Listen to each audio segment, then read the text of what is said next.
Welcome to Terrific Talk. I'm Tom Anderson. Thanks for checking out the podcast, whether you're listening on iTunes or straight off the free CLNS Media app. Great to be with you. It's a beautiful day here from the Hoboken Studios in New Jersey. I am back stateside. I just spent a week over in Italy and Switzerland with my wife.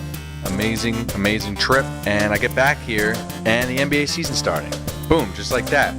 So I have a humongous podcast for you today. First up, I've got the Yes Network's Sarah Kustok. Sarah is now the color commentator for the Brooklyn Nets on the Yes Network. She's fantastic. We get into a lot about her career, what it's like working with the Great Iron Eagle. It's a great podcast. So that's first. And then we've got the tradition unlike any other, the NBA Over-Under Team Wins podcast with my man Will Dietz. That will be right after Sarah Kustok. Will and I have been doing this for 3 years now, just straight up dominating these NBA over-unders. And we've been talking all off-season about this podcast. I think we're going to put up some big numbers this year. So if you want to listen to that, the NBA over-unders, that will start right about the 15-minute mark of this podcast here. Yeah, let's hoop it up. Let's start it off with the great Sarah Kustok of the Yes Network. I've got a fantastic guest today who just made some big news of her own. Sarah Kustok was just promoted by the Yes Network to be a Brooklyn Nets game analyst. She'll be calling the games this season alongside the great Iron Eagle and friend of the podcast, Ryan Ruocco. She's a real pro's pro, super knowledgeable about the game. She was captain of the women's basketball team at DePaul, leading them to multiple NCAA tournament appearances. And she's spent time covering the Chicago Bulls. She's covered the Nets for the last 5 seasons, and my dad, who's the biggest Nets fan in the world, could not be more excited for this podcast today. So let me bring her in here. Sarah Kustok, welcome to Terrific Talk. Tom, thanks so much for having me on, and right off the bat, I need to give a shout-out to your dad. So I'm thrilled that he's excited about this, and I hope that he enjoys it. Oh, you just made his day. Thank you. So I wanted to give listeners a chance to kind of hear your story. So let's start at the beginning. Where did you grow up, and where did your love of basketball come from? You know what? I grew up just outside of Chicago, and I think I love basketball from as long as I can remember. I have an older brother, Zach, who's 3 years older than me, and bless his heart, he let me follow him around everywhere. He played football and basketball, and as we were growing up, all sports. But more than anything, I think my love of basketball came from just playing with him, with his friends. I enjoyed many sports, but basketball was always the one that really was what I was most passionate about. And grew up playing in grade school, high school, as you had mentioned, played at DePaul. But I think, the idea of getting into broadcasting, it was never so much about the broadcasting, but more how can I stay around sports and stay around the game of basketball. You mentioned growing up outside of Chicago. I know you love the NBA. Were you a Bulls fan? Did that have a big part of your childhood there? Yes, Tom. I grew up. It couldn't have been better for a kid growing up that loved basketball. I believe I was in 7th grade for the 91 Bulls championship, and then junior high through high school during their string of championships. And of course, as most people have a favorite player, Michael Jordan, he was it for me. And I think many people say that, but me more than anything, just getting a chance to watch him and so many of the other Bulls greats, that was, you talk about where you fall in love with the game of basketball, but not only loving to go out in the backyard or go to the playground and go play, but getting an opportunity to have that be your hometown team was something that really was second to none as a kid growing up. Unbelievable. I did not have that as a Nets fan, but it's a different story. That's what I said. I was talking to people. I said I didn't fully realize that the team you root for didn't always win. By the time I got to I was like, oh, okay. So it isn't that easy to win a world championship and to win a title trophy every year. Amazing. It was fun. It was fun to say the least. So you grew up a big Michael Jordan fan. Have you gotten to meet Michael Jordan during your career here? I have throughout various, stops of your career. I feel like, early on when he was still around the Bulls, and now obviously, of course, with the Charlotte Hornets, getting a chance to every now and again say hello. I think the one player, two, I should say, three actually. Now we start going down the list, but more than anything, Scottie Pippen. To see him around the Bulls all the time when I was covering the team, got a chance to get to know him a little better. You know, Steve Kerr out with the Golden State Warriors, but when he was broadcasting with TNT, they would come through and call a variety of Nets games, so got a chance to meet him. John Paxson, of course, still in the front office with the Chicago Bulls. So it's kind of fun to see how things change, and when you do get into this business, in the broadcasting business, I think your fandom changes, and of course you lose that, but you begin to respect these people for who they are, both what they did on the basketball court, but off the court as well. Totally, you get to see them up close as human beings, not just basketball players. Exactly.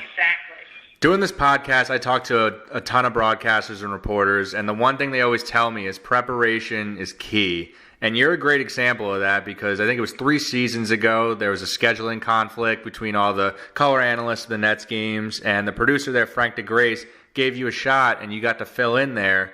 I'm sure that was kind of a dream come true and an amazing opportunity. I'm sure you were nervous. What was that day like for you? It was, you know what, Tom, and you couldn't be more spot on in saying that, because I think so often we have ideas of the next step of our career, what we want to do, our goals, and at that time, ever calling an NBA game, being a color analyst on an NBA game, wasn't even on my radar. And so that opportunity, as you mentioned, scheduling work came up. Our great producer, Frank DeGrace, understood the way I prepped and understood my knowledge and just the work I put into not just being prepared for the sideline reporting role I was doing, but also studying the team in a different way, and schemes and strategies, and understanding the league in itself. And so it was an incredible day. You mentioned the great Ian Eagle, and Ryan Ruocco is just as fantastic, getting to call games with him. But I did my first game in Philadelphia with Ian Eagle, and it was, now looking back, it was such a blur because, you know, you're trying to get ready, you're trying to prep, you got a million things on your mind. And the one thing Ian told me before we were getting ready to start, he said, just be yourself, just be you, have fun. We're just going to sit here and talk like we're just having fun watching a basketball game. He said, because that's really our job. That's what we're here to do. And he said, you know the teams inside out, you know the game, just be yourself. And I think that's what I always keep in my mind before any broadcaster, or really you can apply that to so many different facets of your jobs or your goals or what you have going on in your life. It's just be you. And I think from there, that's, you know, kind of the one thing that sparked things and turned things around. And even after I called that game, Tom, I wasn't necessarily sure I would get another opportunity to call a Nets game or call an NBA game. I had been calling many women's college games. So that was really, really a special night. And that's the one thing I remember. Everything from there, I think it's all a little fuzzy. It's all a little fuzzy looking back. Oh my God! You mentioned Ian Eagle. It sounded the way you described him, almost like he's the point guard. He's kind of setting you up, trying to put you in good positions during the broadcast. He's obviously one of the greatest of all time. You've gotten to work alongside him. You'll be doing that a lot this season. Just to you, what makes him so great at his job? Oh gosh, Tom, the list could go on with Ian. I think the one thing, and you pointed to, and I think most people don't often realize how much preparation goes into a broadcast. And when it comes to Ian, I have never seen anyone as prepared as he is. And that's not to mention the fact that half the time he's flying in from doing an NFL game the previous day, a college game the next day, he's calling national game. I mean, he is all over the place. How he keeps his schedule just logistically in line blows my mind. We joke. We sit next to each other on the bus, the team bus on the way to the game. So I'll always ask him, okay, Bert, give me a rundown. Where have you been? Where are you coming from? What's the schedule like for the week? But with that being said, he prepares for each and every game as though it is the first and last broadcast that he will ever do. He is just meticulous in knowing everything about the players, about the team, and it continues to be one of the things that impresses me most, just about how he takes every single broadcast so seriously. And, he's an incredible broadcaster. You've heard the calls, you've heard the game. He's, in my mind, truly one of the very best. But on the flip side of that as well, he is just one of the best human beings. And I think that, to me, is what stands out most. When you have a partner and when you're calling a game, you're in it together, you're a team along with the rest of the television crew, and there is no better teammate than Ian Eagle. He is just one of the most genuine, sincere people, off there as well. So yeah, I could go on and on forever about Ian Eagle, but he truly is just such an excellent broadcaster, and I'm honored to get a chance to sit next to him and work with him. Well, it's nice to hear. You talk about the preparation. What are you doing specifically this year to prepare for the game analyst job as opposed to the sideline reporter job? You know what, Tom? I would say going back, you mentioned that the first game I did 3 seasons ago. Well, the following season, I was able to do a few more games than last season, a significant number more. And I would say 2 seasons ago, particularly last season, I started preparing for each game as though I was going to call the game as an analyst. And I think that's where I kind of shifted my mindset of making, the boards. I'm sure people all the time have heard about broadcasters and the boards that you make with each of the players, with nuggets on the team. Yep. Whatever. Everyone kind of has their own style of doing it, but I started doing that for each game because I thought it was important to know about the personnel for each team, the styles they play at, their scheme, coaches, just kind of the whole deal, because I didn't want to focus just on, learning and knowing as much as I could about the Brooklyn Nets, but also about the rest of the teams in the NBA. And so I think that certainly had helped me continue to prepare for what's about to take place this season. And then also additionally, just watching a lot of film, watching a lot of games. The NBA League Pass is incredible, getting an opportunity to see a lot of teams you may not see otherwise, or teams that aren't always picking up some of those national games.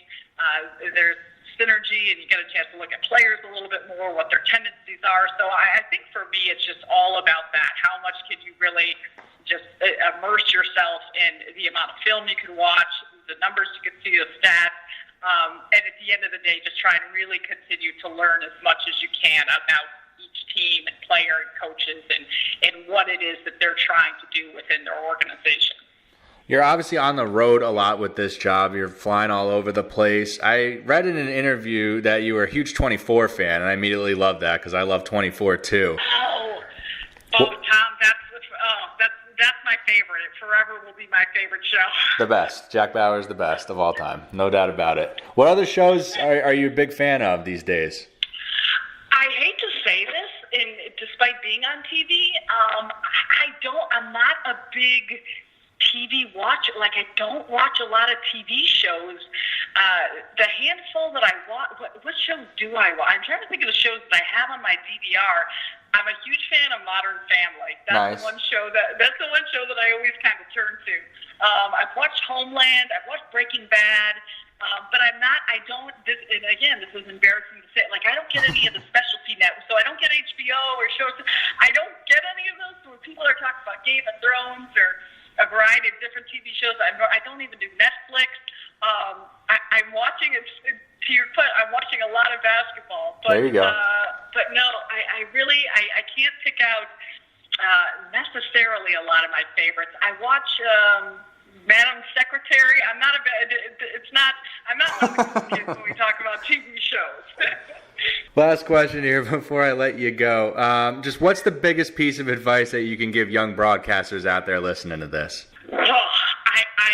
I don't mean to steal the advice that I said Ian had given me, but I would say the best piece of advice that I received from him and early, and just being yourself, is just understanding that no one could be as good of a you as you are. And I think so many aspiring broadcasters see people that they admire, that they like, and I think that's fantastic. I had plenty of those, having Forrest Burke or Robin Roberts or, a handful of different broadcasters who I have the utmost respect for. But when you're broadcasting, remember to be your genuine self, because I think that is what really resonates with viewers, getting an opportunity to see you for who you are, and understanding that, who you are as a person. And I'm someone who, you look at Ian, he is one of the funniest people that I know, and is able to be witty and crack jokes. I'm not a very funny person, so I don't go with jokes on the air. You could go through a handful of different examples, but I just always think the ability to be your most genuine, authentic self is the way to go for any broadcaster, because that's what people always want to see. And I think if you let them into seeing the real you, then it really adds to your likability and just them being able to really relate to you. Sarah, this was great. Thank you so much for coming on the podcast today. Everybody check out Sarah this season on the Yes Network. Follow her on Twitter. Her handle is at Sarah Kustok. Sarah, congratulations on the job. I can't wait to watch you this season. Thank you again, Tom. And make sure you tell your dad thank you for watching. We're thrilled, and I hope it continues. Oh, man. You're the best. Thank you, Sarah. All right, that was Sarah Kustok of the Yes Network. Is she not the best? She's the best. She made my dad's dreams come true, giving him a shout out on this podcast. So thank you, Sarah, so much for coming on. You were terrific. Next up, we've got the NBA Over-Unders with my man, Will Dietz. Will and I have been doing this NBA Over-Unders podcast for the last 3 years. We've been getting better every single year. We know what we're talking about here with these NBA Over-Unders. Vegas, what happens? They put out a win number for each team this season. So there's 82 games. However many games Las Vegas thinks that the team will win, we predict the over-under. It's a lot of fun. Always love this podcast. And the wait is over. The NBA season is here. So Will and I are getting to it. Here we go. All right, here we go. NBA over and unders with Will Dietz. As promised, the wait is over. Let's get into it. We're going to start with the Eastern Conference here. Over-unders, the amount of team wins this season. We'll start with the Atlanta Hawks. The Hawks are at 25.5 games. Will, who you got? Well, I have Atlanta as an under this year. I know that their number used to be quite a bit higher, but the team of Korver, Millsap, Horford, Teague, Bazemore, whomever, those guys are long gone, and this is a full-on rebuild. And they have their draft pick, and they really do not have anything to play for. I know it's a pretty low number at 25.5, but their roster is pretty thin these days. I don't think Ilyasova is a big addition to their team, and it's a pretty thin team. You got Schroeder, Bazemore. Well, actually, he's on the team. Prince, Ilyasova, Dedmon. This is a bottom feeder. This is one of the 3 or 4 worst teams in the league. I think they will take advantage of one of last year's in tanking, and they will fully tank this season. I have them under. I have them under as well. It's definitely a low number. They won 43 games last year, but you mentioned all the guys as they lost. That core is gone, and Millsap was obviously a huge part of that. Dennis Schroeder is probably their best player, and he hasn't shown us anything that he can be trusted. I hate this team. I'm with you. Ersan Ilyasova is a guy that my dad is a Nets fan. He wanted to sign Ilyasova for years, and I never understood it. He's terrible. He's going to be terrible on the Hawks. I'm going under 2. Let's move on to the Boston Celtics. I should mention, I just got back from Italy, so I'm 1 day late on this. I was visiting, of course, Kobe Bryant's childhood there in Italy. Beautiful, beautiful trip, beautiful country. But the Boston Celtics played last night against the Cleveland Cavaliers in Cleveland, and we all know Gordon Hayward, horrible, horrible injury. This is going to completely screw up their season. Possibly, I want to hear Will's thoughts on this. But going into the season, the number was 55.5. Will, what's your thought on the Celtics before the Hayward injury and now after? Well, before the Hayward injury, I promise you I sent you over my rough spreadsheet, and I had them at 54 wins. I haven't adjusted that. I'll just keep it there. Yeah. So I had them as a slight under for a couple of reasons. One, they replaced an offensive point guard with an offensive point guard with Irving and Thomas, and Thomas had such a great regular season last year. I don't think Irving's ever had a regular season like Isaiah Thomas did. Now, no. Irving's a great postseason performer, but Thomas carried them to a lot of wins in the regular season, and they kind of probably outperformed their Pythagorean expectation, if you will. They really weren't a great team, even though they had the 1 seed last year. They lost Crowder in that trade, and while he was not up to snuff when he's guarding LeBron James in the postseason, he's a very good day-to-day defender, and I think their defense was markedly weakened, and they didn't have enough rebounding for the long haul of the season. And I thought they were going to have some problems, and that's why I picked them a little under the 55.5. I think that's a little inflated. And with the Hayward injury, I think it'll probably knock them down closer to 50 wins as opposed to 54. Some of his production will be made up with some of their young players, but I have them probably around 50 wins, maybe high 40s. I think that's fair. There's actually potential for implosion since Hayward's a great player, so they have the potential for implosion. 100%. I think that's fair. I think they can hang around the top 4 seeds, although Hayward is a big loss. You kind of got teams like Miami and Washington poking at him, but I still think this team, this team is like 1 year away from being really, really good. I think they're going to win the East next year. I like what I'm seeing out of Jaylen Brown. Looks like he's going to be more focal point of the offense now. Jason Tatum, the rookie, we'll see how he does. He looked pretty good the other night. We'll see. This is going to be an interesting team. Love Marcus Smart off the bench. Terry Rozier's okay. This is a solid team, but under, obviously, that opening line, the Hayward loss, a big deal. Next team we got to talk about is the Brooklyn Nets. This is really the reason we're doing this podcast. Brooklyn's number here. Tom, can I just interrupt you for 1 second? I mean, we've been doing this podcast so long. The Nets are almost ready to have draft picks again. I remember a few years ago, it seemed very bleak, and this is the first time I've heard any chipperness in your voice. So it's true. Have at it. It's true. Yeah, the number is 27.5, a big number this year. The Nets haven't seen a number like that in a long. I don't think since we've started doing this podcast. 27.5. Big expectations in Brooklyn this year. I'm going over. Let me tell you why. I like the roster that they're starting to put together, and I really like Kenny Atkinson, the coach. He's really good at working with young players. He's proven it. Jeremy Lin, D'Angelo Russell is a solid backcourt. I think they're going to be able to get to the basket a lot on teams. They'll kick. I think this is a nice spot for D'Angelo Russell to kind of prove himself. But the way Atkinson has the offense running, they're going to have a lot of ball movement. It's not going to be solely on D'Angelo Russell. I like Rondae Hollis-Jefferson at the 3. The big problem I have with the Nets, and the reason why they're not going to be great, is their center is Timothy Mozgov. They lost Brook Lopez. Even with Brook Lopez, this team has struggled to rebound. Now it's going to be, I think, even harder. They've got guys like Jared Allen and Trevor Booker who will be playing down low. I like Trevor Booker, but he's not a defensive force. I think defense and rebounding is going to be an issue again for the Nets. But I'm excited. I think this team's going to be fun to watch. I think they're going to score a pretty good amount of points.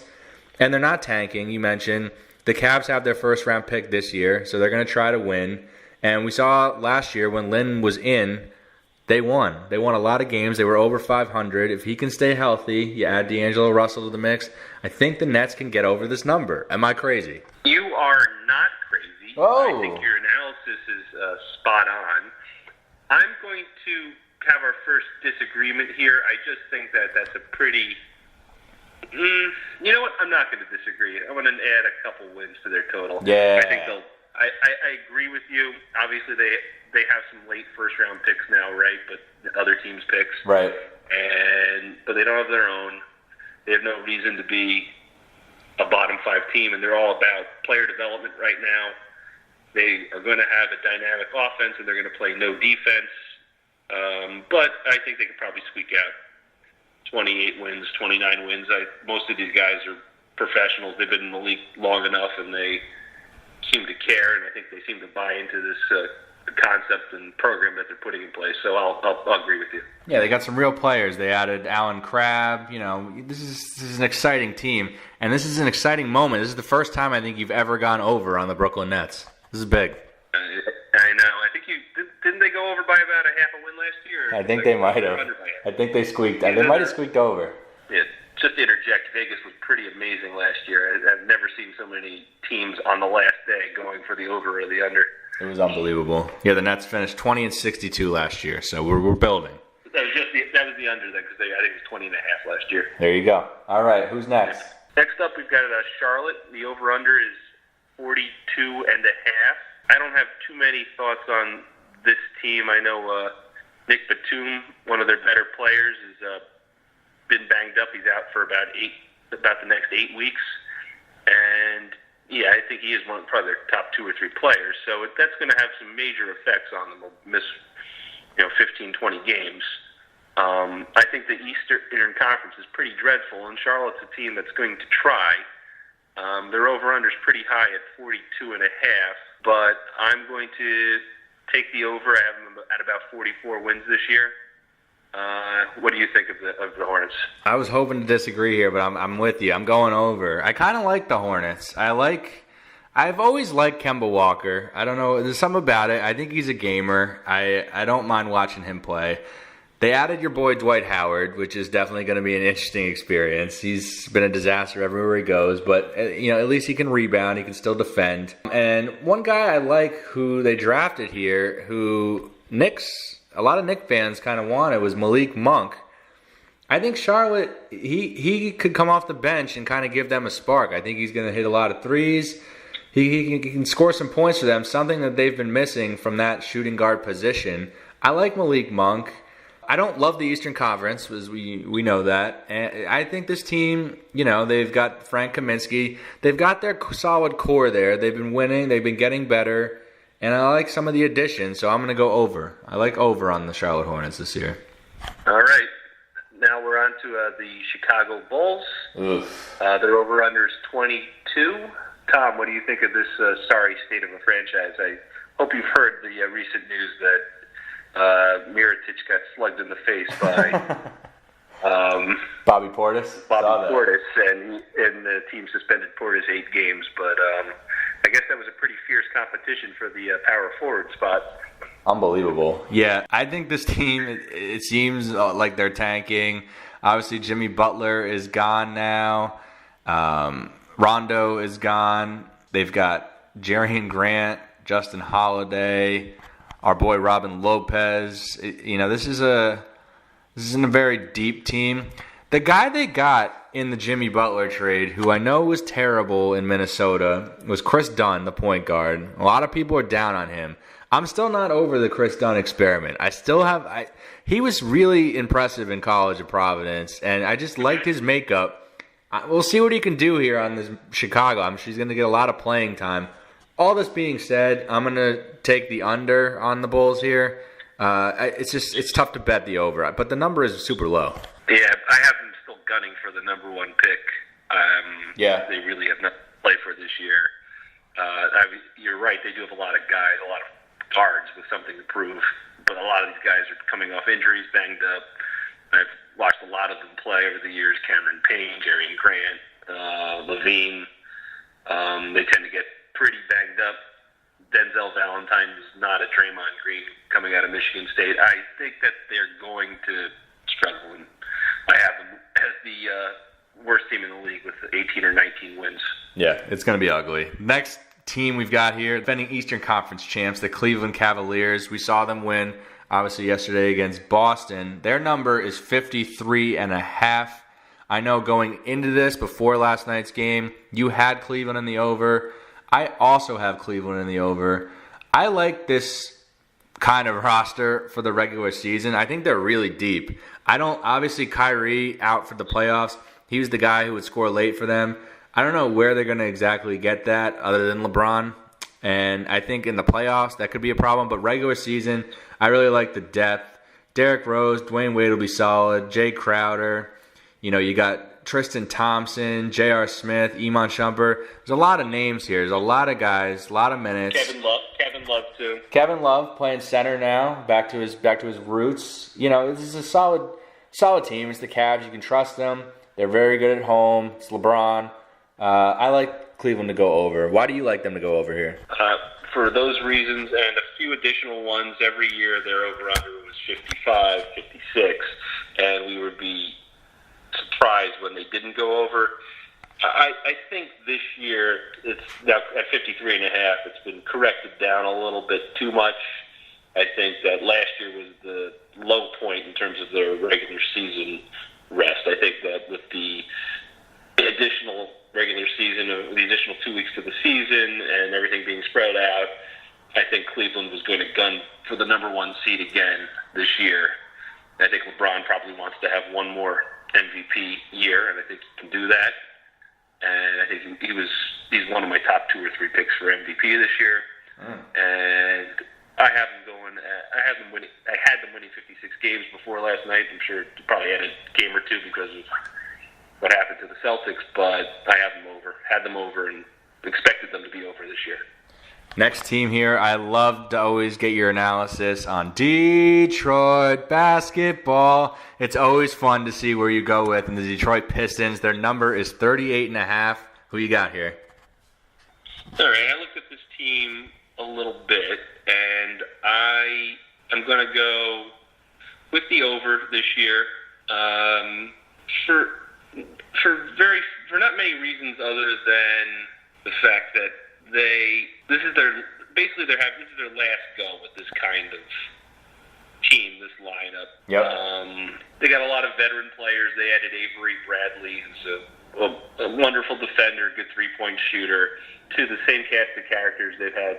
They drafted Luke Kennard, who could probably contribute a little bit this year from Duke. He impressed a little bit in Summer League and in the Combine.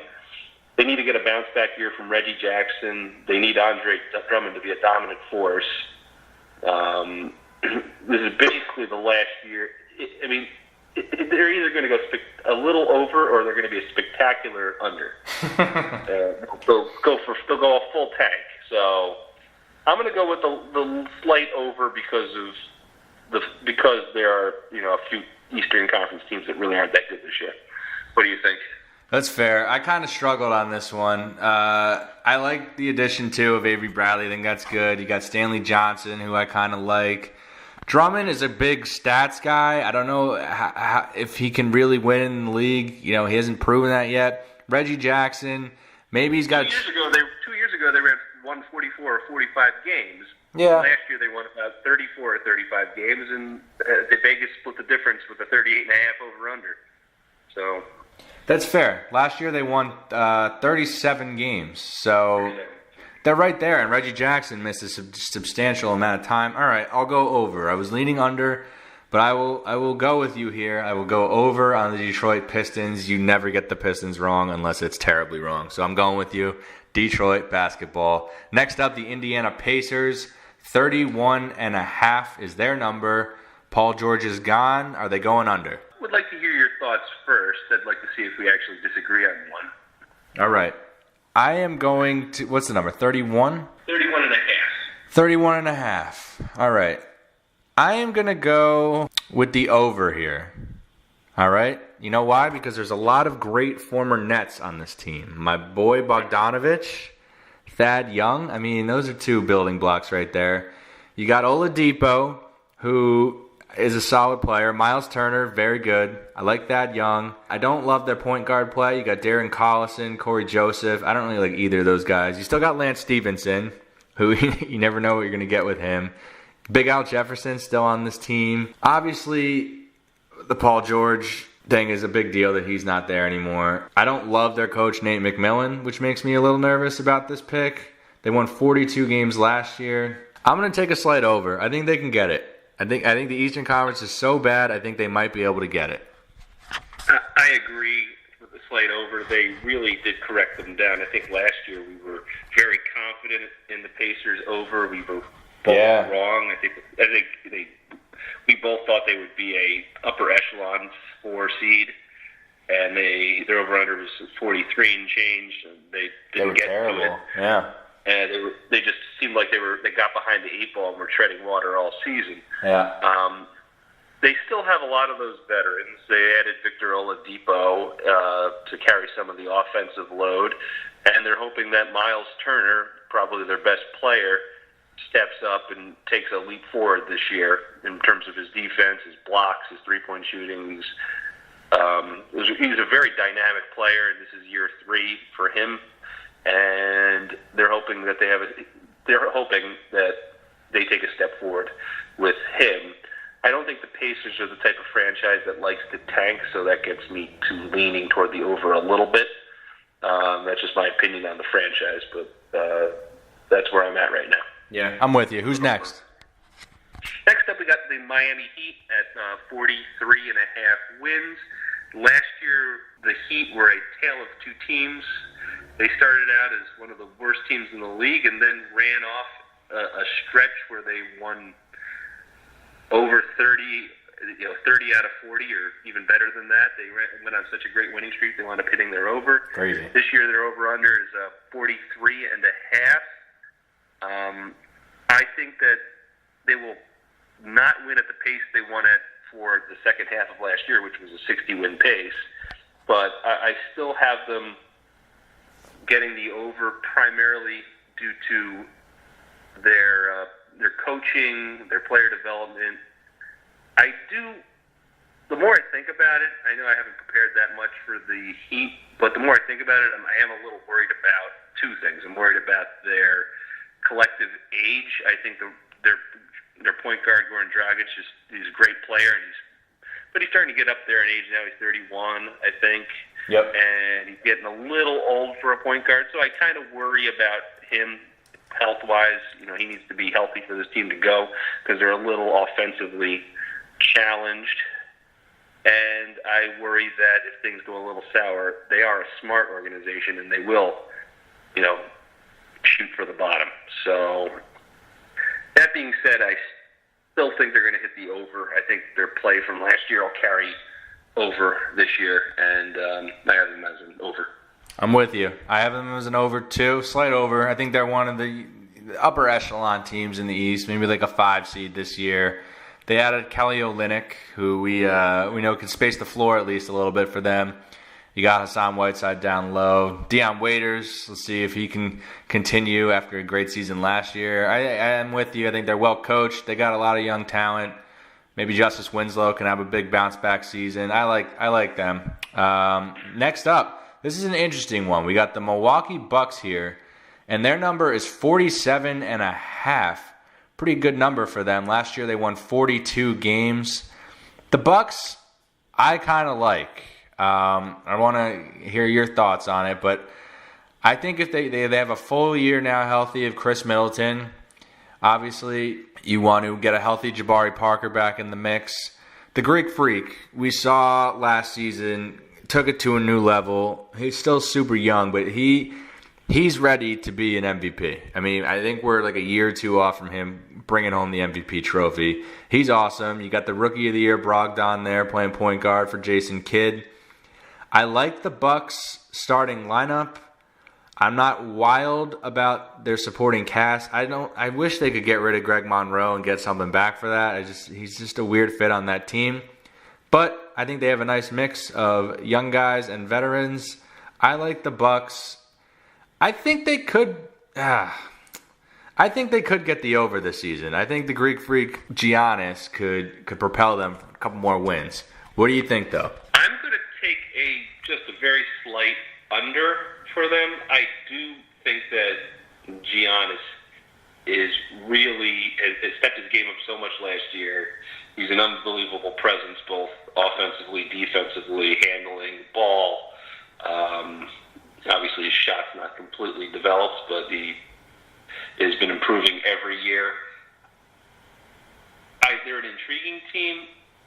The number is starting to get high enough that it scares me based on their guard play. I think they are a little weak in that area. Yeah. And they're old. Their guards are some of them are pretty old. I don't think Brogdon is a great player. I think he's an okay player. I think he plays very hard, but he was at his ceiling when he got into the league. And he's a fully developed, fully formed player. I don't think there's really much room for improvement there. And I'm going to just go with a slight under, simply because I don't think they're going to get enough wins from their guards to. They'll look brilliant some nights, but I think they'll have a few stretches where they just they have a little trouble with continuity and offense and things like that. You convinced me. You convinced me. I'm going under. I think 47.5 is a little too high. I think they're closer to 45. I am 46 and 36 when I did this, so Yeah. I think that's going to be probably about. I have them as the 4 seed in the East. Yep. Or the 5. I have them as the 5 seed in the East. I don't know if they're going to take the leap. I have them a little over Miami, but I still have them behind a few other teams. Fair. Next up, your New York Knicks. Mm-hmm. And their over/under is 30.5 this year. Sometimes I let outside influences, friends of yours, people in my life influence me on the Knicks a little bit, and they get my fan juices flowing, and I get a little excited. This year is not one of those years. Come on. I have them as a slight under for a couple of reasons. One, I worry about Kristaps Porzingis' health. He's never played really more than 65 games. He's had a few injuries here and there. He's a big guy, 7'3". He's put on a lot of weight and some muscle in the off season, which should help him. But he still could be inclined to get dinged up. He's still growing as a player. He's still developing to be able to play a full season in the NBA, and he's their leader. They've got a horrible situation at guard. Their guards could be the worst in the league. I mean, they drafted a young point guard who obviously has potential, but he's a 19-year-old playing who played in Europe, and he'll hopefully be a good defensive player, a decent point guard, a long player in the future. But he's a rookie, and they just have a pretty weak roster. You can read it off, and I can laugh at each player. They've got a bunch of albatross contracts. Don't get me started on Joakim Noah. Don't get me started on the Tim Hardaway Jr. contract. I don't want to get into this. You'll hear me start cursing. I like Handsome Willie. I like Kristaps. I'd like to see how the French point guard plays. But they're a little hamstrung for the future. I really want them to tank. Don't screw this up, Knicks. They usually do, but I don't want them to screw it up. Tank. Use that first-round pick. Keep building for the future. That's my thoughts. I have them under, but I think they will. I don't think they have a lot of talent. I think Porzingis has an injury history, and their guard play stinks. So I have them 29 wins under. I'm going under too. If Porzingis gets hurt at all, they're in really big trouble. We've said it over the years. Enes Kanter is now in the Knicks. That guy does not play any defense at all. It's going to be super frustrating, I think, for Knicks fans to watch that. You got Michael Beasley on this team. I love this Knicks team. Ramon Sessions. It's going to be a lot of fun. We're going under on the Knicks. I think that's a pretty safe bet. Next up, the Orlando Magic with a higher number than the Knicks, 33.5. Orlando Magic, a team that's basically been a garbage team ever since me and you started doing this podcast, and not a whole lot has changed. You still got Vucevic down low. You've got Elfrid Payton, Aaron Gordon. I mean, all these guys that have been there forever and not been great. Biyombo coming off the bench for Vucevic. It's a weird team. It's a stupid team. I'm going under on the Magic. Yeah, I share your thoughts, notwithstanding the fact that I believe they're winning tonight, but I had them as an under. It's a convoluted roster, poor management. Their GM was fired at the end of the year. I'm sure whatever new personnel in the front office, I'm sure they want to clean the house, evaluate their team. And it's just the same old team. There are a lot of people that can't shoot on this team. A lot of people that just don't fit very well together. We've said this every year. I think they might have hit the over last year, but it was an uninspiring 35 whatever. They were an uninspiring team last year. Yeah, they won 29 games. They stink. They won 29. Oh yeah. I mean, I just have them as a slight under this year. I just don't see them winning a lot of games. I don't like their players. Their best scorer is Evan Fournier. It's not a great team. Yeah, I don't see them winning 4 more times this year. Next up is a fun team. Everyone's got an opinion on them. The young Philadelphia 76ers, an up-and-coming team. 40.5 is the number here for the Sixers. I know you like the Sixers team. I want to hear your thoughts on them. All right. The 76ers obviously have been trusting the process for 3, 4, 5 years now. 5 years probably, if you really break it down. It's quite amazing how many top picks they've had. It's amazing that each year they redshirt one of their top picks because they always draft an injured guy. Obviously, they always drafted the most talented players, so they do have probably the most dynamic player I've seen in a while in Joel Embiid playing for them. I really would like to see him play 60 games this year. I would love to see him play those games consistently without an injury and just rest those other games. Getting a full season out of this guy would be amazing. I've never really seen a guy. He and the Greek Freak are the two players in the league that totally are jaw-dropping in terms of just the amount of space they cover on the court. They are so huge.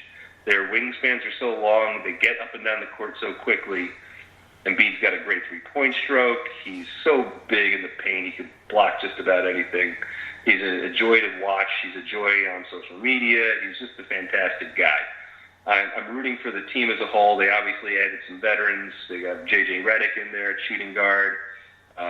They added Justin Anderson's on the team now. Dario Saric came on strong last year at the power forward position. He and Ben Simmons will be there. I think it looks like they brought in Amir Johnson as well from the Celtics from last year. They've got a decent mix now of veterans, of their young talent. Obviously, Markelle Fultz is their point guard. A little worried. His shooting stroke's he's tinkered with his shooting stroke, and that's worrisome to be tinkering before you even start the season as a rookie. But I have all being said, their over/under is 40.5. I haven't seen a number like that since probably Andre Iguodala was on the team. I'm still gonna go with the under, but I'll have them probably battling for the 8th seed there at like 39 wins, maybe even 40 wins. I just don't. I can't take such a big jump from a team that was supposed to win 20-something to a team that wins 40. They could win 45 wins for all I know, but I've been burned by the Timberwolves last year and things like that. I was just going to say that. I was just going to bring up the Timberwolves last year. This feels like the Timberwolves of this year. Huge expectations. They bring in a couple new guys. You get excited about them, but it's a huge jump. They only won 28 games last year. You don't know how many games Embiid's going to play. He really is the difference maker. I think Philadelphia, like last year, not very good defensively. I think they're probably going to struggle a little bit defensively this year, although Ben Simmons, I think, is a nice addition that should help. But I think this still won't be an amazing defensive team. I'm going under, but I'm rooting for the Sixers. Those fans need some success. I'll say that. Next up, we got the T-Dot, the Toronto Raptors. Their number is 48.5. We do this every year with the Raptors. Ever since we started doing this, it's been the same core, and I've gone over every season, and it's worked out. So once again, I'm going over here on the Toronto Raptors. Love the core. I think they're a great regular season team. They're one of those teams like that. You got Kyle Lowry, DeRozan, Valanciunas. You got Serge Ibaka now for the full season. CJ Miles. I like this team still. I think they'll be good at home again this season. I'm taking the over. I'm glad we got some disagreement finally. Oh, no. I've been always with you. I've enjoyed Toronto. They are turning into, to me, the stale fart of the NBA. I appreciate all the continuity, and I appreciate the roster, but these guys are now starting to get a little older. They've all been paid. They took a little step back last year in terms of just their overall abilities. Everyone was pretty high on them in the postseason, and they really laid an egg.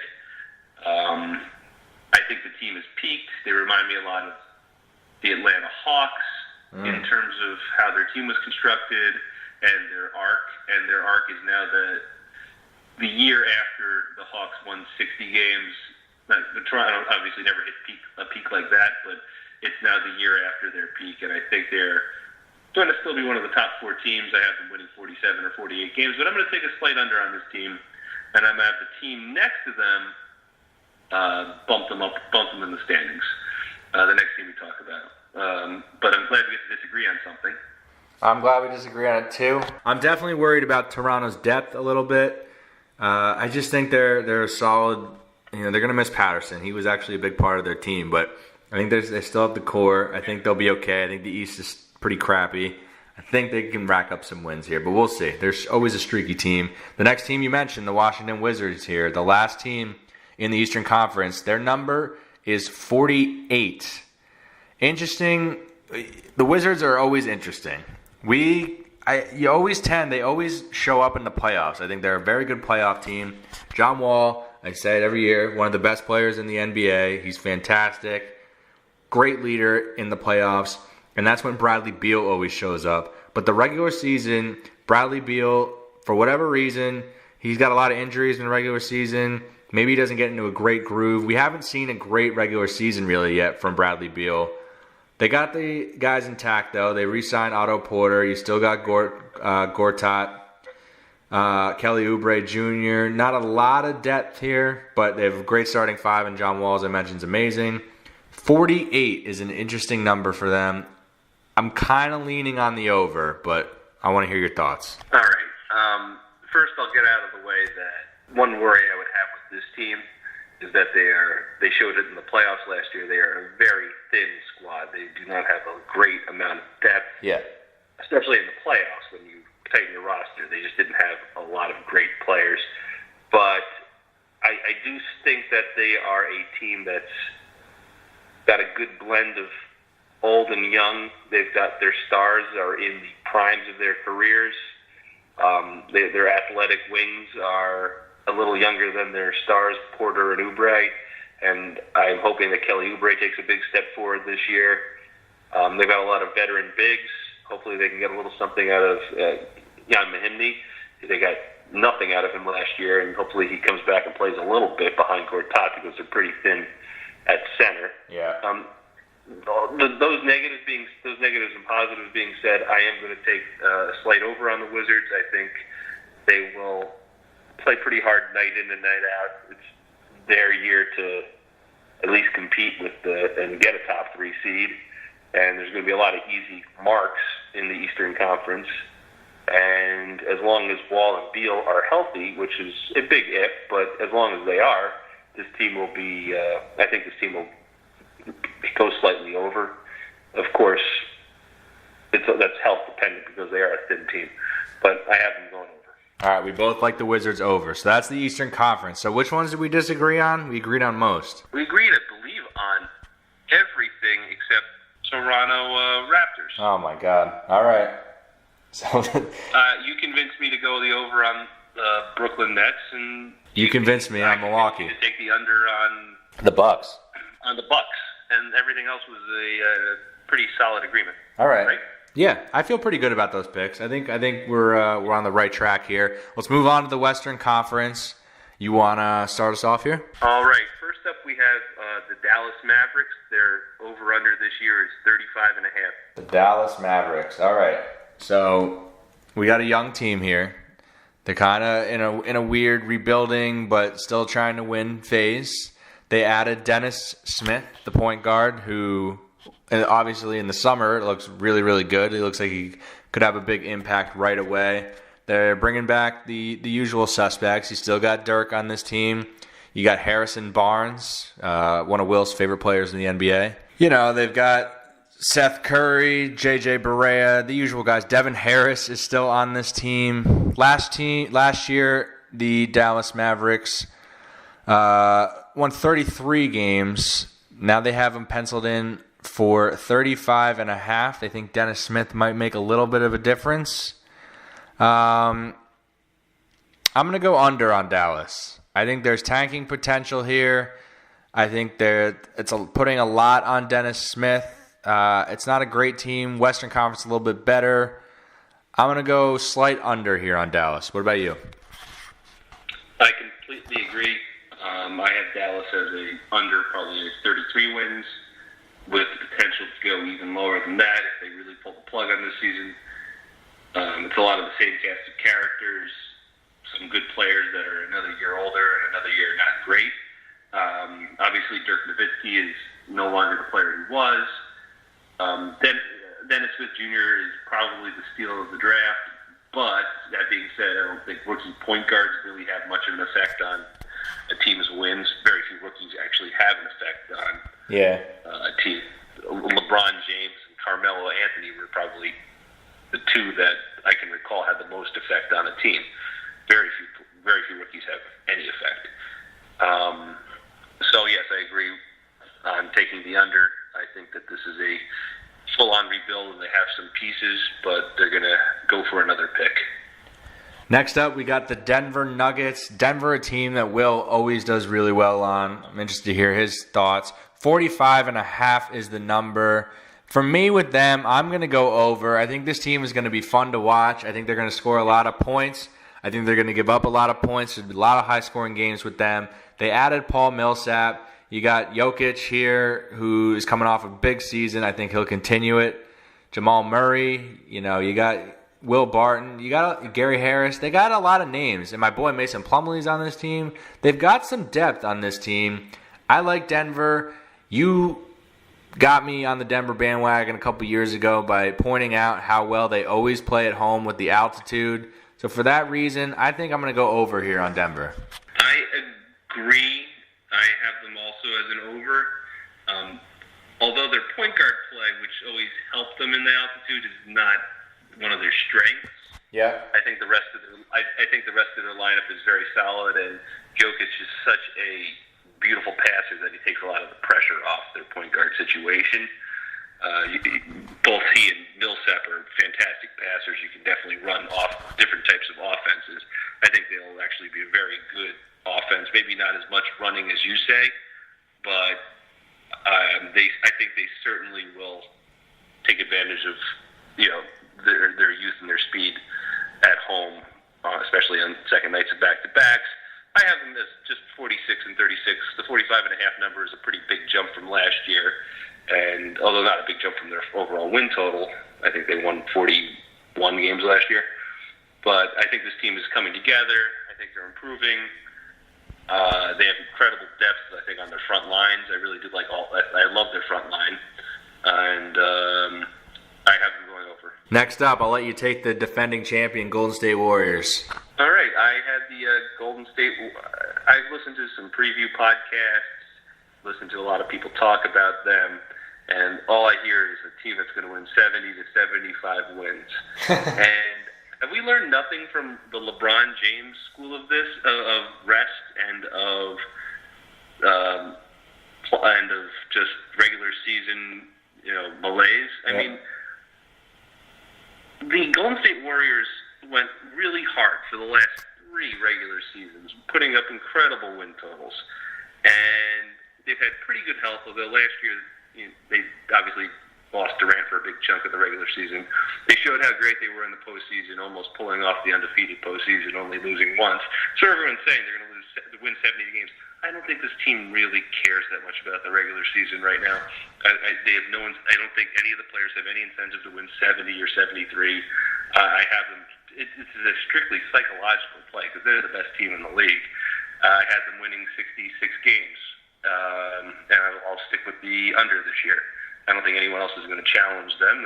They're going to win the conference by 5 or 6 games, and they'll prove it when they have to prove it. But I have them as an under this year. I don't think they have a tremendous amount of depth behind all their stars, and I think that they'll just not care as much this year about the regular season. I think you're completely spot on about the Warriors here. I think they're going to win around 65, 66, just like you said. They went for the 70-win thing 2 seasons ago. No reason to go for it now. They learned their lesson. They're all about winning the championship. I think they're going to win the title again this year. You got to keep Durant healthy. I think you're right about their depth. They're a little bit older. These guys, Iguodala, Sean Livingston, they're older now. They got to be careful with that. But they're still, the starting lineup is out of control. Warriors, definitely, they're going to defend. They're going to win it, but they're going under.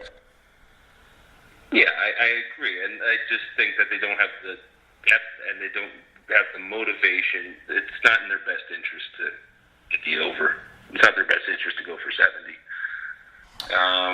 Next up, we have the Houston Rockets at 55.5 wins. This is a team that you and I have both been befuddled by year after year. Every time.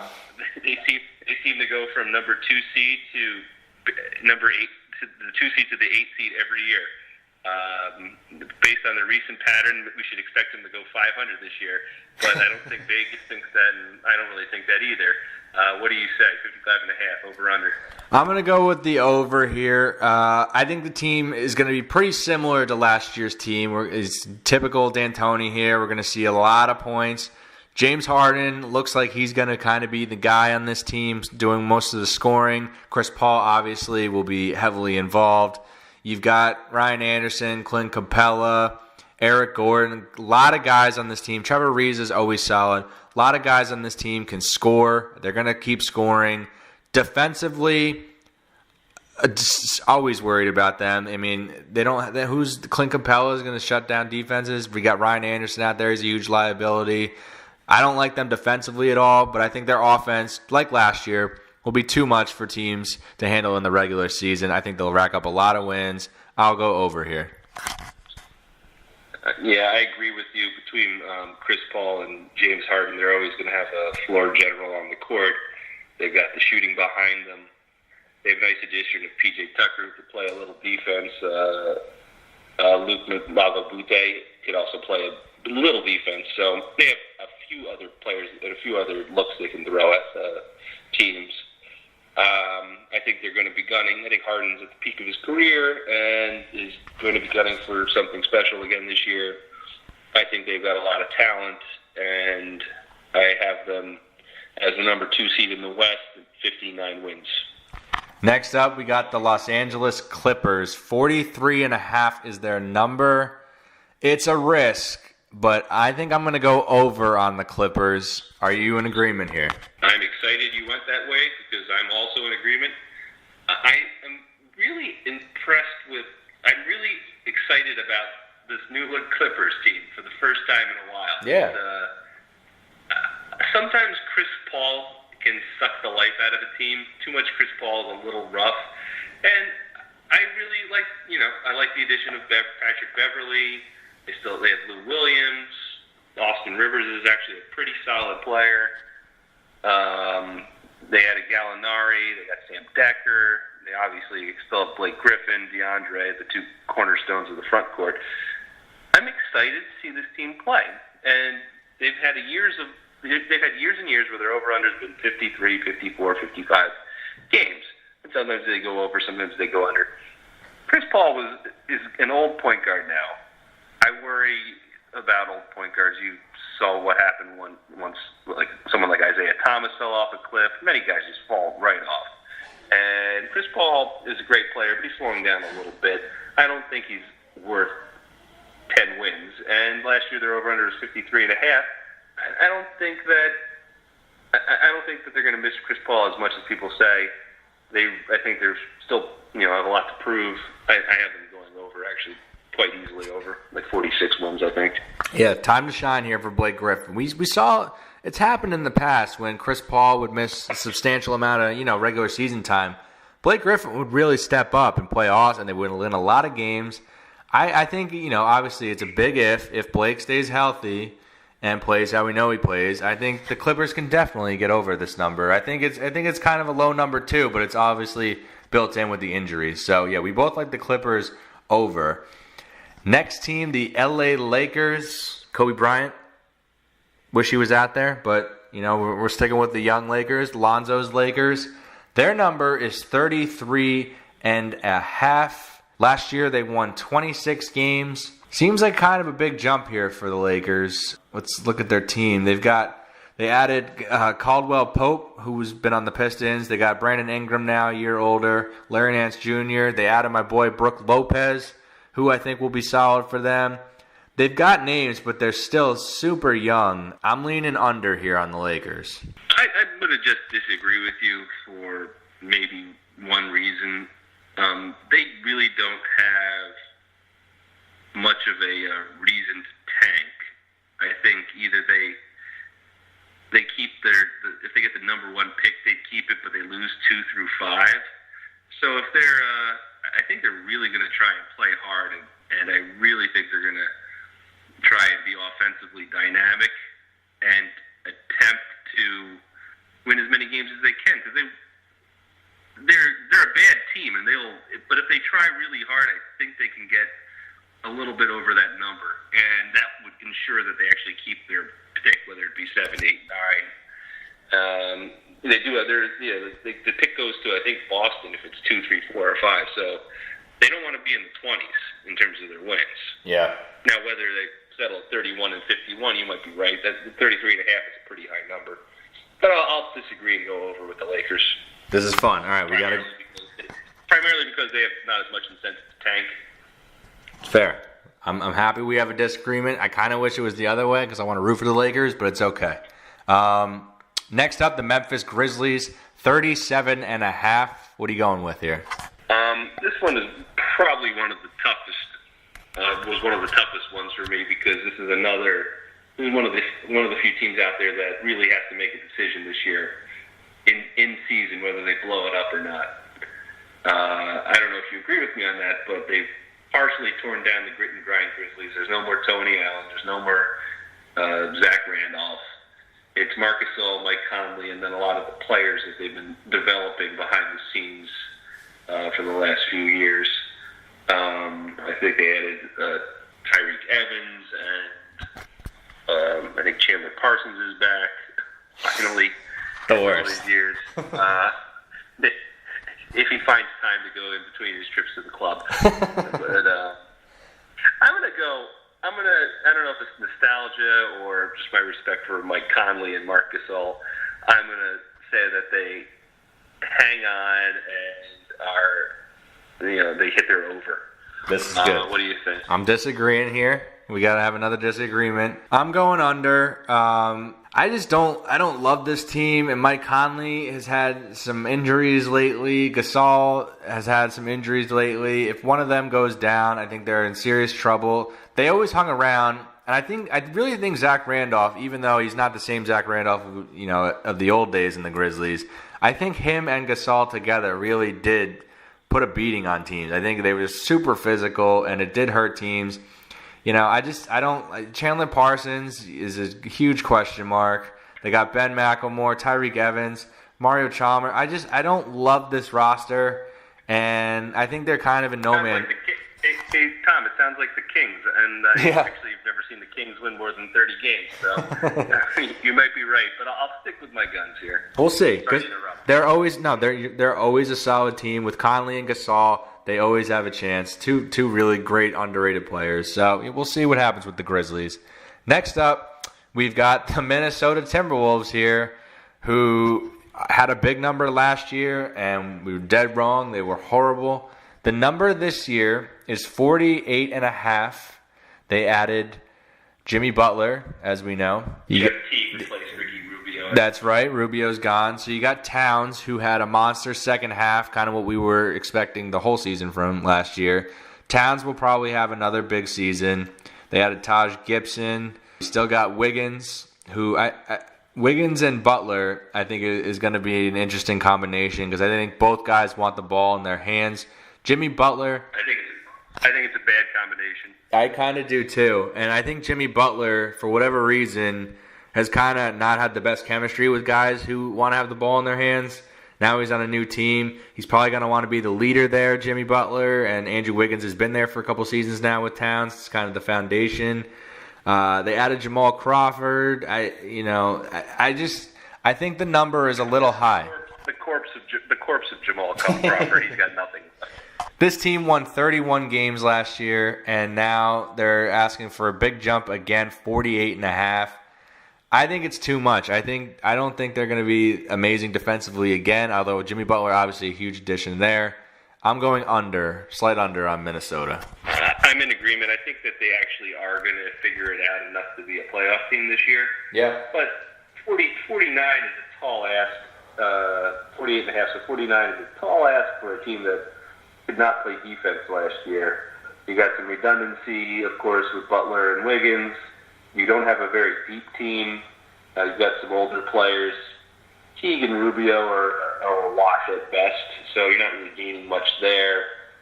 Obviously, if you get second half Karl Anthony Towns, he's going to be worth He's a player he's so good he'll get you to 500 if he plays the way he did in the second half just by himself. He's one of the few players that could do that. But I don't think the rest of the roster really is going to propel them to another 8 wins, even with a top 5 MVP like Karl-Anthony Towns season, which he could make that jump that Giannis made last year into the top 10, top 5 MVP discussion. That all being said, they're not. I don't think they're going to get up to 49 wins. That's a big ask. They haven't showed the propensity to play defense. They haven't shown the propensity to be consistent night in and night out. I have them falling a little short of that, but making the playoffs this year. All right, we're under on the T-Wolves. Next up, the New Orleans Pelicans. This is kind of a tough one to get a hold of. Their number is 39.5. Last year, they won 34 games, but they were completely banged up from the start. They got off to a horrible start. Then they added Boogie Cousins. Seemed like with Boogie, they weren't really dominating. They were kind of hovering around 500 with Anthony Davis and Boogie together. Kind of a weird combination. And their number is 39.5. What are you doing here, Will? Obviously, this is a pretty tough one. You've got a team that's obviously got two superstar players that you might not think exactly fit, and they don't exactly fit. I don't know if anyone fits with DeMarcus Cousins. Maybe he should just team up with John Wall right now. But I like the fact that, I think it's a pretty, I think that this team is a team that there's not a lot of range in their win total. I think they're going to win 37 to 42 games. It's not a team that wants to tank. It's not a team that's going to tank, but it's not a high-ceiling team either. It just doesn't really, I don't see a great team with these players. Hopefully they get a healthy Drew Holiday season. Hopefully Tony Allen provides a little leadership. I don't know what they're going to get out of Rondo this year. He's pretty hit or miss, injured and inconsistent in the regular season. I think that this team is going to finish around 500, probably 10th spot in the West, but I just don't see them as a tanking candidate. So I'm going to actually take a slight over on the Pelicans. All right, I'm going to take a slight under on them. Well, I'll differ with you here. I'm just not completely sold on the foundation. I don't love their depth, but we'll see. If they can stay healthy, they might be able to make it work. I think they're going to be right around 500 too. I'm with you. I'll just, to be different, I'm going to take the under. Next up, team we got to talk about, the Oklahoma City Thunder. They added Paul George. They added Will's favorite guy in the NBA, Carmelo Anthony. 50.5. Is Carmelo going to thrive here in this Oklahoma City offense? I don't believe he will. I think that Carmelo is one of the most controversial players, and that is not like a hot take. He is a player that, when he was at his peak, was a very elite scorer, and he could get buckets against anyone at any time, and that's a very useful skill. But this whole Olympic Melo, hoodie Melo, whatever you want to call it, this whole thing with him ceding to star players, he's not that type of guy. He doesn't do the little things. He doesn't get his nose in the lane and get steals, get his hands on balls. He's not in the right position. He's an okay rebounder of his own missed shots, but he doesn't really get in, to defensive board or anything like that. I just don't see him wanting to be the third option. I love the addition of Paul George. I think that added a bunch of wins to Oklahoma City's total. I think 5, 6, 7 wins above last year. I would have taken the over. I'm worried that Melo is just not a positive in terms of their win total. He could be a slight minus. Just a slight minus, but he could be a minus to their win total. I still have them going over. I like the team enough to get 52 or 53 wins, but I like them at the same number without Melo. So if that makes any sense. No, I hear where you're coming from. I'm going over too. They won 47 last year. Russell Westbrook basically was the whole entire team. Saw him average triple-double. I think, Paul George is going to be a huge addition to this team. It'll be interesting to see because Paul George is a guy who kind of likes to dribble a little bit, have the ball in his hands, as does Melo. It's definitely going to be an interesting combination of guys, and I don't like their bench really at all. I don't think they have a whole lot of depth. They're really going to rely on that big three, though. I'm going to go over, though. I like Oklahoma City. I think there's some teams in the West from last year that are going to go down a little bit. I think OKC can pick up some more wins. Let's move on here. The Phoenix Suns, 29 is their number. Last season, the Phoenix Suns were the worst team in the Western Conference. They won 24. So we got 5 extra wins here for the Phoenix Suns. And they've got the usual suspects coming back: Eric Bledsoe, Devin Booker, Tyson Chandler.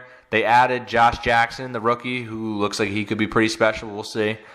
But you mentioned it earlier, you don't really get a huge improvement in your team wins from a rookie. I don't know if Josh Jackson will be that big of a difference. I think Phoenix is kind of in tank mode again. I just don't think they're going to win all that many games with this team. I think it's pretty much a similar team. I'm going to go slight under, I think, on Phoenix. Yeah, I agree. They're in the late stages of their Philadelphia-like rebuild. I think Devin Booker's a pretty good player, but he's not a superstar. He just doesn't do it on both ends. He's just a pure scorer. Bledsoe's, when healthy, he's a pretty good player, but he probably hit his peak 4 or 5 years ago when he was still with the Clippers. And they have a lot of young guys, a lot of tough young players as well. Marcus Chris is a pretty tough guy. They got their Dragan Bender from 2 drafts ago, Josh Jackson, the rookie. They have T.J. Warren. They have a lot of guys that they're going to be evaluating this year, but that's it. They're going to be evaluating them, and they're going to be in tank mode for at least this one more year while they put a cohesive team together. And I have them going under as well. Next up, the Portland Trailblazers, 42.5 is their number. Who do you like? What do you like here? Well, Portland's an interesting team. Last year when they added Yusuf Nurkic, they improved dramatically. He decided to really step up and play hard for them, play some tough-nosed defense, had some big picks. He was a good player for them. That being said, I still think that they are a 500 team. I just don't like what they did with their roster construction. They spent a whole lot of money to retain some pretty pedestrian players over the last few years, and they're in a pretty tough spot. I think they're going to wind up being forced to trade either Lillard or McCollum and split those two guys up and create a little more, just a little bit different look for their team. I just don't see. I see them as a 500 team again. I don't like Evan Turner as a player. They don't have a lot of depth behind Lillard and McCollum at the guard spot.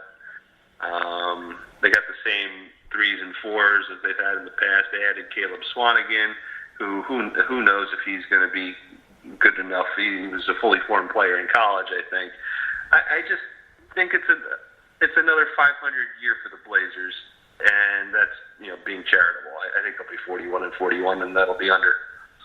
I think that's fair. I'm going to go under 2. I think they're right around 500. Nurkic is coming off an injury too, so he might not be 100%. We'll see about him. And I think they're going to struggle defensively this year. They weren't a very good defensive team last year. I always like Portland's home court advantage. That's the one thing that maybe possibly think about going over on them. But I think you're right. I don't think they're world beaters this season. Dame Lillard will obviously go through huge stretches where he'll play great and they'll win a bunch of games. But I think they will be right around 500. So I will take the under there. Next up, the team you mentioned earlier, the Sacramento Kings. 27.5 is their number here. Last year, the Kings won 32 games. They got half of a season from the great Boogie Cousins. Sacramento is a team that it's hard to know what they're doing. They added Zach Randolph. They added George Hill. They got Buddy Hield in that Boogie Cousins trade. You got Cauley Stein coming back. Guy I like who they drafted is De'Aaron Fox, who I think is actually going to be pretty good, but maybe not right away in terms of winning games.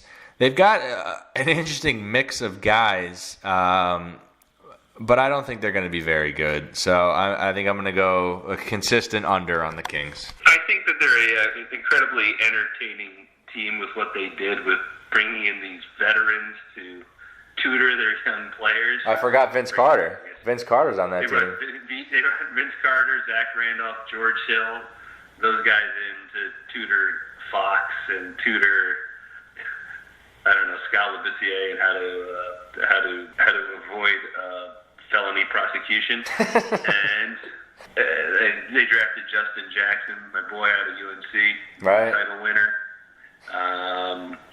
Thank goodness they got cleared of their academic scandals. The sham classes really weren't sham classes, I guess.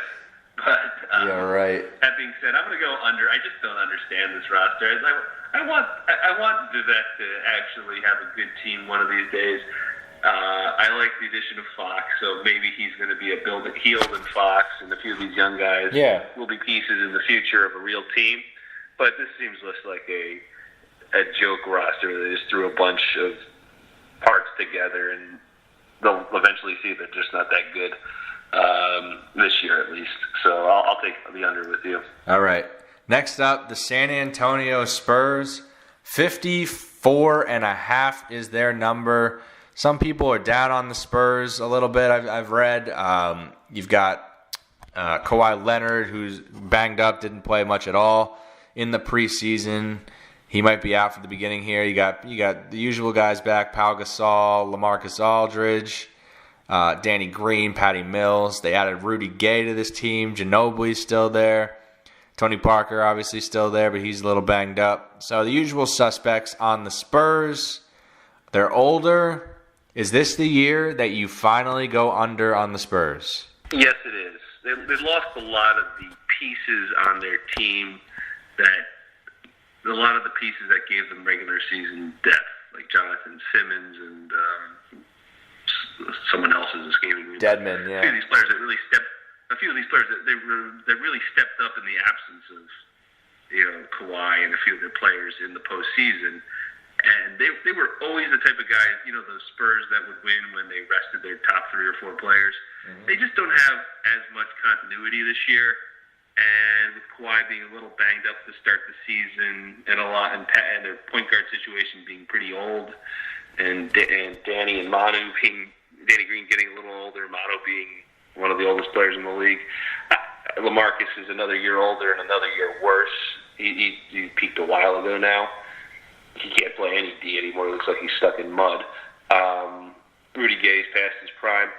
And, I like the team, but I think that this is the year where they settle into the 3 seed or the 4 seed, and they settle in maybe into the 4 seed and they hit the under. It could even be like that year when they dropped down to the 8th seed one year, I think, or the 7th seed one year. Yeah. They won 50 games. 4 or 5 years ago when they had to reset a little bit, they won 50 games. I see they'll win 50 probably, but this is the year they go under. I was dead wrong about them last year. They really had a great season, but everything went right with that year, and everything is not going to go right for them this year. I want to pick them. I really just I'm on the fence about this. My brain is really telling me that they're going to go under, but they're the Spurs. They always go over. They're always reliable. I think they can get to 55 wins. They have nobodies playing, and they somehow win every single year. They get to 60. I think I'm going to stick with the Spurs. We'll have fun here in the Western Conference. We got a bunch of differences. I'm going to take an over on the Spurs. I'm going to trust in San Antonio. Trust that Kawhi can get back and healthy, and we'll see. We'll definitely see. That'll do it here. So what did we differ here on the Western? Oh, no, we got one more team. You always forget about the Utah Jazz. You never write about them, and you always forget about them. I do always forget the Utah Jazz. Their number is 41. Give us your Jazz analysis. All right. Well, last year I was spot on with my Jazz analysis. They were an easy over for me, and they crushed their over. Obviously, this year they lost Gordon Hayward and a few other pieces. I believe they picked up Ricky Rubio as their point guard. They still have the best defender in the league in Rudy Gobert. I think this team is still built for a regular season success. They're trying to do a little bit of a retooling on the fly of their team. I have them as a pretty solid over this year. I still like them as a squad. I have them going 43 and 39 and hitting the over. I have him hitting the over 2. I think you've got the same. You got Rudy Gobert, Derek Favors. You got the same guys intact that has propelled them to be one of the best defenses in the league. I don't think the defense is really going to slip. Might even be a little bit improved with Ricky Rubio. He's pretty good defensively as a point guard. And then you obviously miss the offense of Gordon Hayward, but I think guys like Rodney Hood, Dante Exum, even Alec Burks, they can kind of pick up the scoring load a tad. Ricky Rubio can help with that. I think the Jazz are an over here as well. I feel pretty good about that. I don't think they'll. And another team that's usually pretty good at home, so I think that'll continue. And they got my man Joe Jesus to hit game winners, and that's never going to stop. So yeah. And they got my boy Jerebko from Boston. You do love Jerebko. That is your guy. Love him. All right. No, I think they'll play a slow plotting style that takes advantage of their length and their defensive principles, and I think that they have a good regular season in store. I'm with you. So who are the differences here? We disagreed on the Spurs. You went over, I went under. We disagreed on New Orleans. I went over, you went slate under. We disagreed on Memphis. Did we disagree on Memphis? I went over and you went slate under. Yep. We disagreed on the Lakers. I went over, you went under. Oof. And we agreed on the first 5, the Clippers, Rockets, Golden State, Denver, and Dallas. So we had 4 disagreements on this one. I feel like we always have more disagreements in the West for whatever reason. I don't know why. Yeah. Well, last year you took it to me pretty well, so hopefully this year I come out on top. I definitely had an off year last year. I hope to bounce back this year. Nah, you got Lonzo. You carried us the first year, so this year will be the tiebreaker. All right, Will, we did it. An hour in the books. NBA over-unders, Eastern Conference, Western Conference. Thank you for doing this. What's up? Title picks? Pretty easy, right? Oh, yeah. Cavs, Warriors, part 17. Yeah, I'm with you on that one. Cavs, Warriors, all the way. Warriors win it. Yep, that's pretty boring. MVP, who do you like this year? Ooh, MVP. I'm going to go with James Harden, taking home the MVP award this year. All right. You know what? I'm going to go with, I know he's not quite there yet, but I'll say Giannis. Ooh, I love that pick. I just want to see him average 25, 8, 5, 5, 2, and 2. I want him to average like 2 steals, 2 blocks, 5 assists. Just have crazy stat lines. I'm really confident that he's going to just dominate this season. Like, he could be, he could score close to 30. He's going to be sick. He's going to be really good. So, I like that pick out of you. We'll see. We'll see if the Bucks can win enough games. Kristaps for Giannis straight up. What's up? Can the Knicks trade Kristaps for Giannis straight up? I don't think Milwaukee's doing that one. Oh, jeez. You can try. Can they get Jason Kidd drunk enough? Here we go with the Jason Kidd shots. Here we go. Oh my God! All right, that'll do it here. D'Angelo Russell, by the way, most improved player, right? Comeback player of the year. Right. All right. Probably. You heard it here first on Terrific Talk. D'Angelo Russell and the Nets are gonna have a monster season. That'll do it. Thanks for checking out the podcast. Thanks for listening on iTunes or the free CLNS Media app. Appreciate it. Enjoy the NBA season. We'll see you.